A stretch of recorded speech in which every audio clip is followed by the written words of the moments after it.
Tout de suite.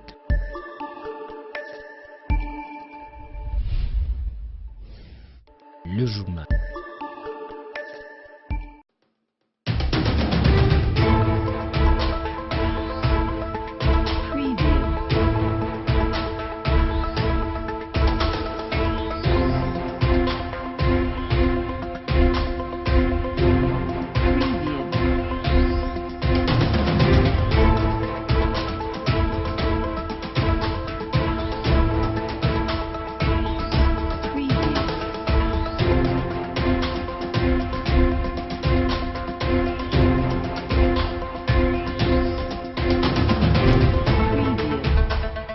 Un camion s'est renversé sur la nationale numéro 39. Des dégâts énormes ont été constatés et les victimes acheminées à l'hôpital de référence Mwengeji. Deuxième journée d'un atelier de formation à Ewabora des tenanciers des bibliothèques. Ces derniers apprennent à rapprocher l'information de l'utilisateur. Mesdames, Messieurs, merci de vous joindre à nous. L'étroitesse de l'avenue Kilachi à la cité Manika ne permet plus aux chauffeurs de minibus et de taxibus de garer leurs véhicules. Cette avenue est occupée par des marchands de friperies. Des étals de vêtements de part et d'autre le long de l'avenue Kilachi, espace pourtant réservé au parking de certains véhicules de transport. Ils y vendent leurs flipperies. Ils pensent avoir été en conformité avec la loi. Nous avions payé 25 000 francs congolais. Là, nous venons de payer 15 000 francs congolais et ils demandent encore 10 000 francs congolais. Nous n'y voyons aucun problème. Nous voulons nourrir nos familles. Nous pouvons nous mettre à côté et les véhicules pourront passer. Les chauffeurs, quant à eux, pensent de tenir le droit de parquer à cet endroit. Ça fait pratiquement 17 ans que nous travaillons ici. Ça fait pratiquement 17 ans que nous travaillons ici et nous ont trouvés ici. Toutes les autorités savent que le taximan de Mariapolis, leur parking à la cité, c'est sur Kilachi. À ma grande surprise, on a trouvé nos vendeurs ici de friperies. Ils sont venus aussi étaler leurs habits ici. On ne parvient pas à comprendre. On se pose aussi mille et une questions. Comment est-ce qu'ils se sont retrouvés ici? Mais ils nous donnent la réponse de dire que non, c'est le bourgmestre et le président du marché. Il les a placés ici. Président Soko, le président du marché reçoit de l'argent des mamans qui y vendent. Au lieu de les amener au marché, il les met sur la route. D'ailleurs, un accident s'y est produit et la fille a été refoulée de chez elle. D'un revers de main, les prétentions de ces vendeurs de flipperies sont balayées. Je vais prendre mes mesures. Je vais prendre toutes les mesures pour enlever tous ces étals. Je leur donne 48 heures, qu'ils se préparent afin de disposer de cet endroit. Ils me doiteront la personne qui a perçu cet argent et le document qu'ils détiennent. Un délai de 48 heures est donné à toutes ces personnes de disposer de cet endroit. Un accident s'est produit dans la nuit du 24 septembre sur la nationale numéro 39 en territoire de Muchacha. Un camion s'est renversé. Des dégâts ont été constatés. Tarsis Monga. Renversé sur la nationale numéro 39, ce camion crée un bouchon pour les autres usagers de cette route. Les témoins en parlent. Dossier sensible, on ne prend que leur voix. À partir de 23h.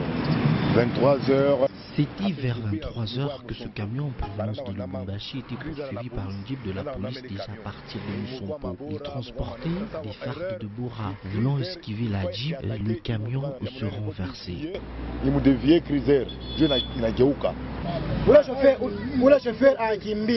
Le chauffeur a fui. Dans ses véhicules se trouvait aussi un sac d'argent qu'un des policiers ont emporté. Des sources concordantes, c'est depuis 6 heures que la jeep de la police a été évacuée. Le chauffeur du camion porté disparu et les agents de police ont été acheminés à l'hôpital de référence Mwengeji.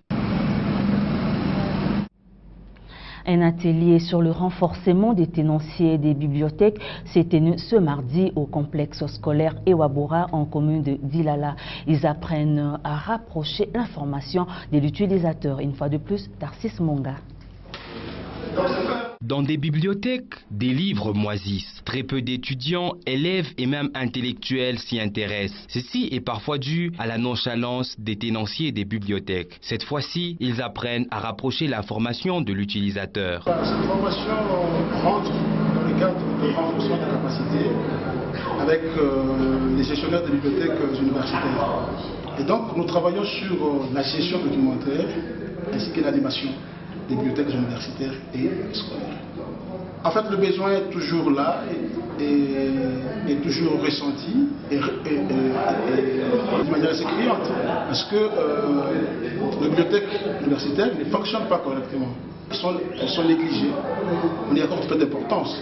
Et ceux qui y travaillent ne sont pas outillés. En général, ce sont des gens qui sont affectés à ces services, tout simplement parce qu'ils peuvent gérer. Or, c'est un métier qu'il faut maîtriser, afin de pouvoir bien travailler et répondre aux besoins et aux attentes des usagers.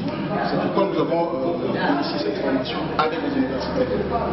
C'est une formation sans précédent. Les participants ont délié leur langue. Cette formation est en train de nous enrichir en tant que bibliothécaire parce que avant on croyait que s'occuper de la bibliothèque c'était juste fainéanter, rester là, ne rien faire, être dans un garage. Or c'est très faux.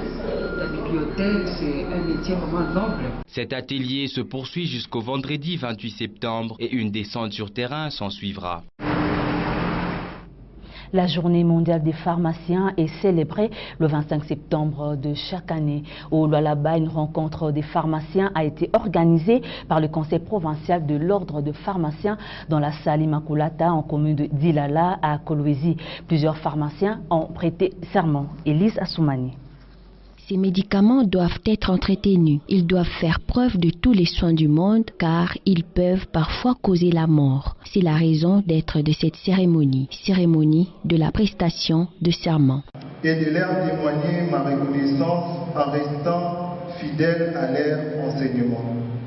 D'exercer dans l'intérêt de la santé publique ma profession avec conscience et de respecter non seulement la législation en vigueur, mais aussi les règles de l'honneur, de la probité et du désintéressement. Beaucoup de gens se livrent à ce métier, mais il y a des normes. Est appelé pharmacien celui qui a fait les études universitaires en pharmacie, à l'université bien sûr, à la faculté de pharmacie. C'est celui-là qu'on peut appeler pharmacie.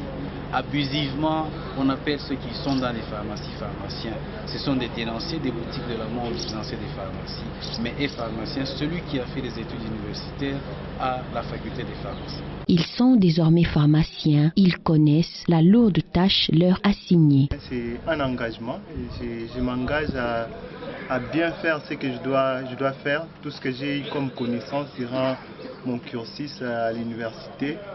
Et maintenant quand je prête ces serments solennels devant tout le monde, c'est pour m'engager au fait dans le domaine de santé, que je veillerai à ce que les médicaments qui seront donnés aux malades soient des médicaments de bonne qualité qui soigneraient les maladies qui sont réelles. Une photo de souvenir a clôturé la manifestation.